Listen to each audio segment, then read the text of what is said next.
प्रेमी भक्तजनों, श्री रामचरितमानस के छंद भाग 69 के अंतर्गत अरण्य कांड में चित्रकूट में प्रभु श्री राम के सुंदर चरितों और वहां से अत्रि ऋषि के आश्रम तक जाने का सरल शब्दों में वर्णन कर रहा हूं। तुलसीदास जी के द्वारा अरण्य कांड के प्रारंभ में सबसे पहले भगवान शंकर की स्तुति करने के बाद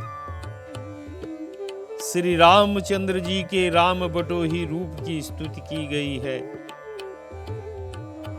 भगवान शंकर कहते हैं कि हे उमा, राम गुण गूढ़ है अर्थात अत्यंत गंभीर है, जिससे पंडित और मुनि वैराग्य भी पाते हैं और जो विशेष मूर्ख हैं, जो भगवत विमुख हैं, जिनका धर्म में प्रेम नहीं है, वे मोह को प्राप्त होते हैं। कहने का भाव यह है कि जो ज्ञान होने पर भक्ति का त्याग नहीं करते और जो भक्ति प्राप्त होने पर ज्ञान का त्याग नहीं करते, उनको लीला देख सुनकर वैराग्य होता है।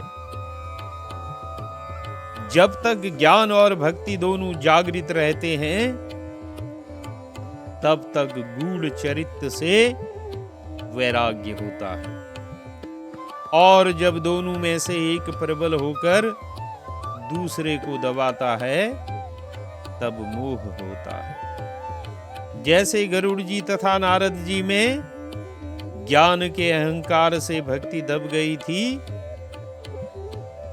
और भुसुंडी जी की भक्ति की प्रबलता से ज्ञान दब गया था।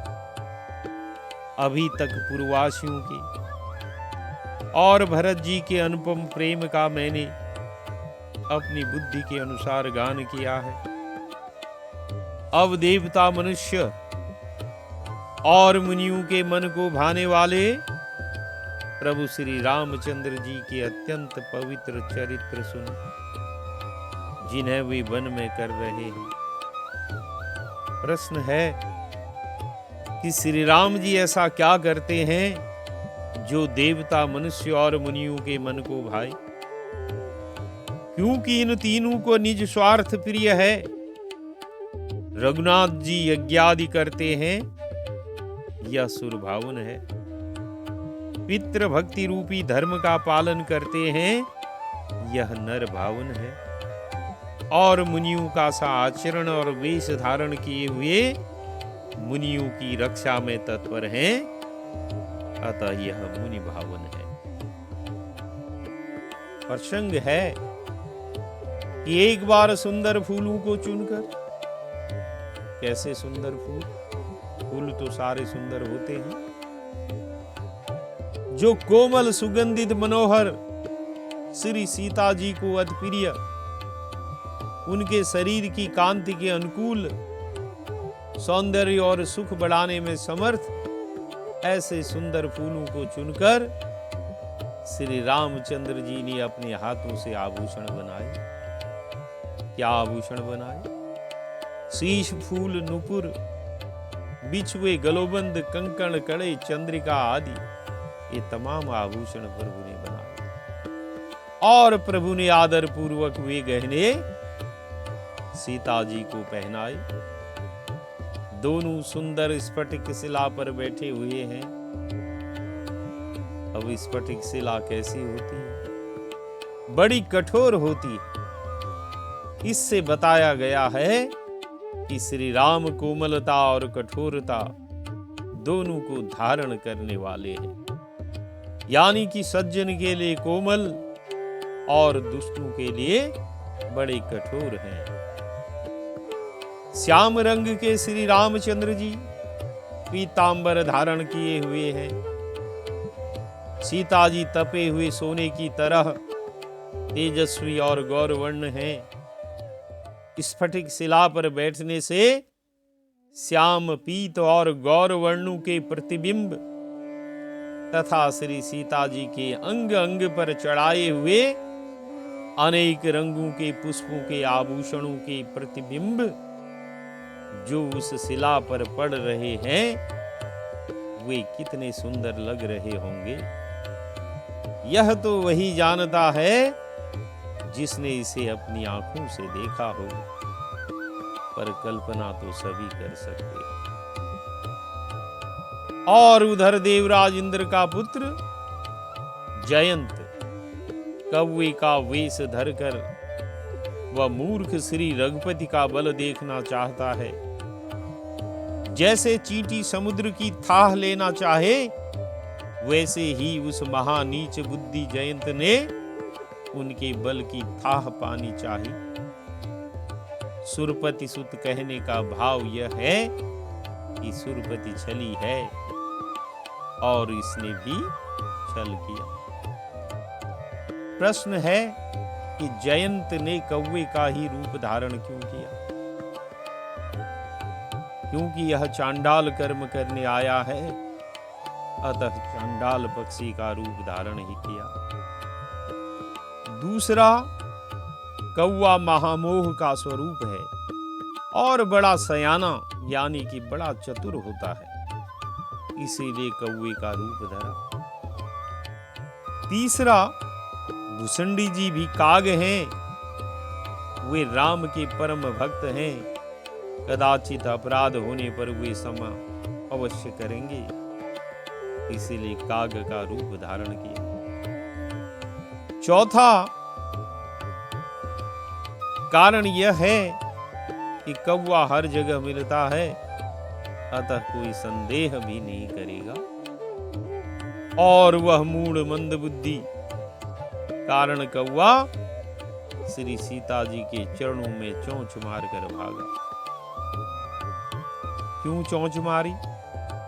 क्योंकि वह मूढ़ मंद बुद्धि है।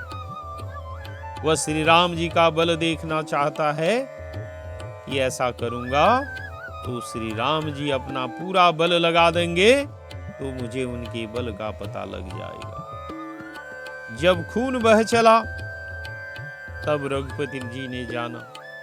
क्या जाना? अरे यह तो सुरपति इंद्र का पुत्र जयंत है और यह तो मेरे बल की परीक्षा लेने आया है। यह जानकर प्रभु श्री राम ने धनुष पर सींग का बाण रखकर चला दिया। प्रश्न है कि श्री राम ने सींग का बाण ही क्यों चलाया? क्योंकि जयंत प्रभु के बल की परीक्षा लेने आया है। उन्होंने सींग का ही धनुष बनाकर उस पर सींग के बाण का संधान किया, तभी तो उसे प्रभु के बल के बारे में पता लगेगा। दूसरा कारण यह है कि जब तिनके से ही काम चल सकता है तो भारी वस्तु से काम क्यों लेना? अत्यंत कृपालु रघुकुल के राजा, जिनका दीनों पर सदा स्नेह रहता है, उनसे भी अवगुण धाम मूर्ख जयंत ने आकर छल किया। तब ब्रह्मास्त्र मंत्र से प्रेरित वह ब्रह्म बाण दौड़ा। कौवा भयभीत हो गया और भाग चला। था तो वह सींग ही, लेकिन उसमें तेज ब्रह्मास्त्र का है। ब्रह्मास्त्र की तो महिमा ही अपार है।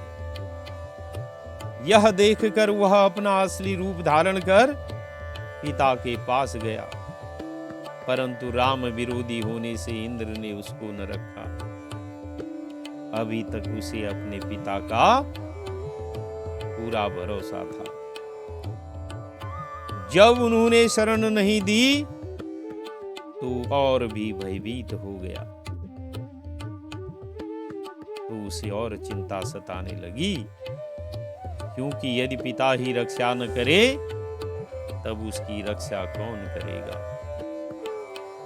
यदि देवराज ही रक्षा न करे तो ऐसा कौन है जो उसकी रक्षा करेगा?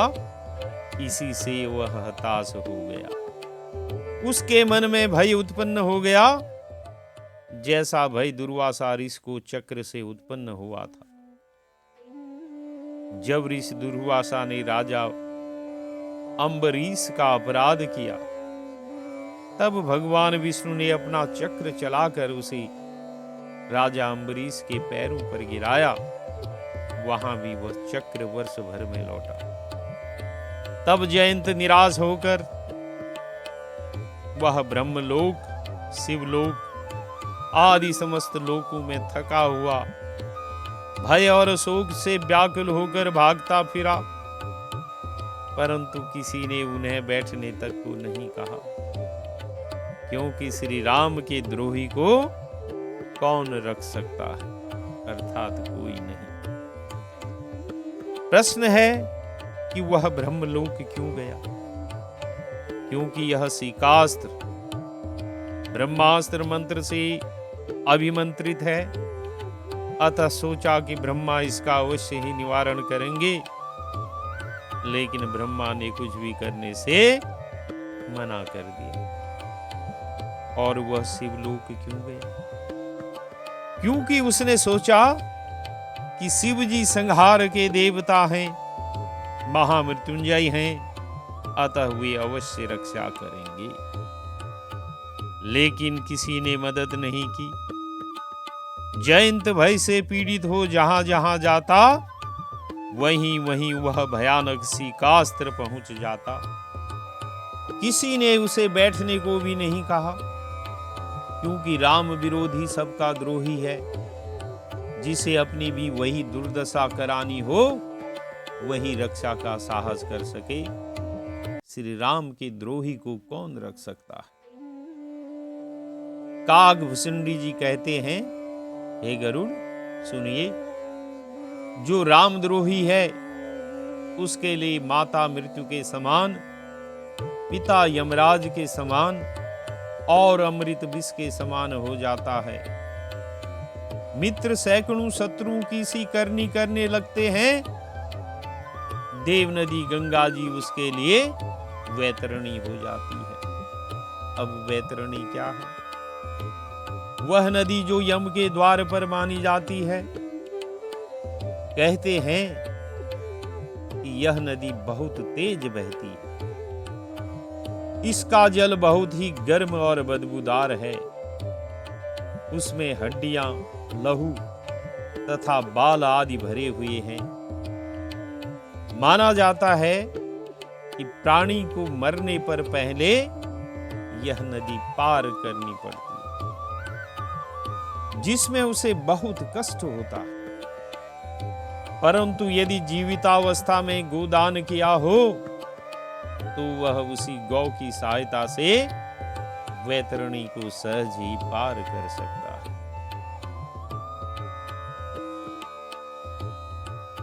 जो रामद्रोही है उसके लिए देव नदी गंगा जी वैतरणी हो जाती है, और समस्त जगत उसके लिए अग्नि से भी अधिक जलाने वाला हो जाता है।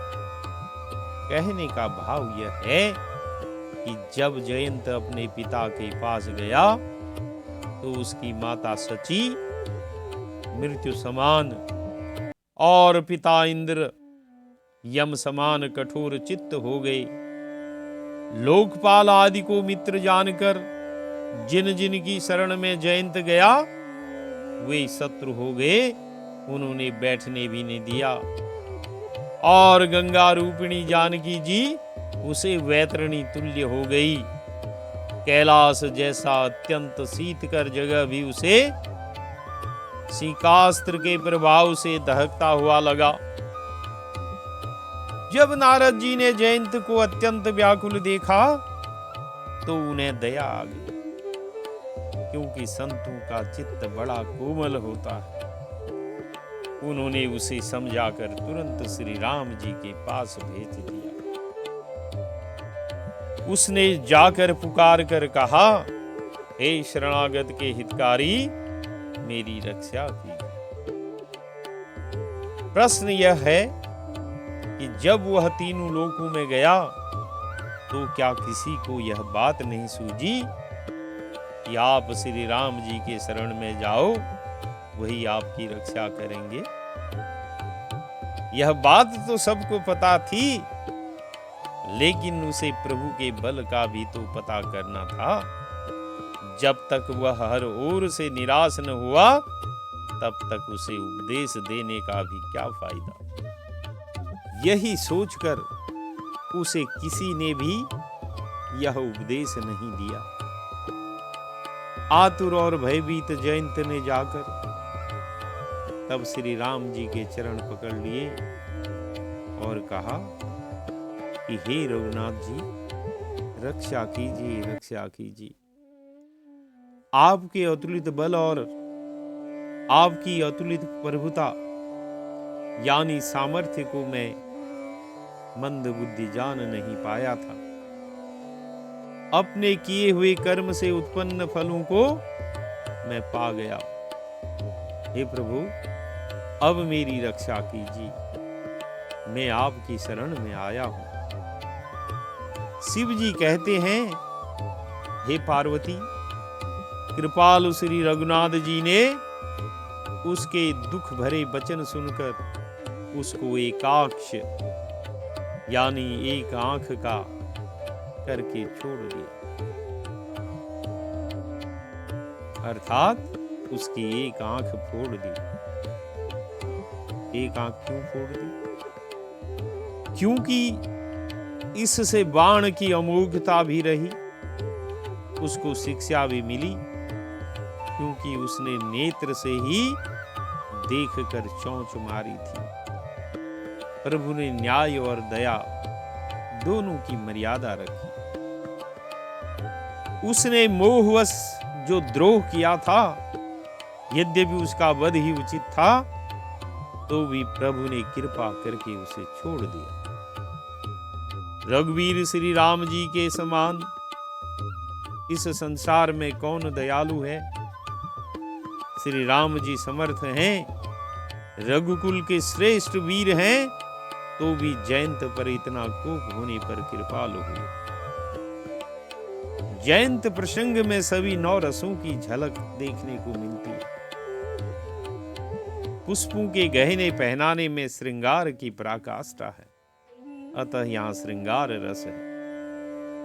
पुष्पों के गहने पहनाते समय मंद मंद मुस्कान युक्त छेड़छाड़ इसमें हास्य का भाव उत्पन्न करती है, अतः यहाँ पर हास्य रस है। जयंत का इसी समय रंग में भंग करना, सीता जी के चरणों में चोंच मारना और खून का बहना विभत्स रस है।